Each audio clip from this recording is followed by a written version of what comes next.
আমরা জুলাই আগস্টের বিপ্লবে ছাত্র জনতার গণ অভ্যুত্থানের সাথে সাথে এদেশের সাধারণ শ্রমিক শ্রেণী পেশার মানুষ, রাজনৈতিক নেতৃবৃন্দ, সকল শ্রেণী পেশার মানুষ, সাধারণ মানুষ আন্দোলনে অংশগ্রহণ করেছে। স্বৈরাচার 36শে জুলাই 5ই আগস্ট পালিয়ে গেছে।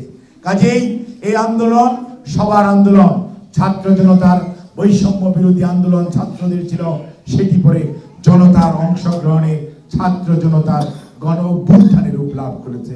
আমরা সবাইকে সশ্রদ্ধ সালাম জানাই। সবার যার যার পাওনা আছে, অংশগ্রহণ আছে, তাদেরকে আমরা সম্মান করি। কিন্তু কোন অবস্থাতেই আন্দোলনের ফসলকে কেউ একা একা ঘরে নিয়ে যাওয়ার চেষ্টা করবেন, সেটি দেশের মানুষ কখনোই হতে দিবে না। এই আন্দোলন সবার আন্দোলন, এই বিজয় সবার বিজয়। কাজেই স্বৈরাচার পালিয়েছে 5ই আগস্ট 24-এ।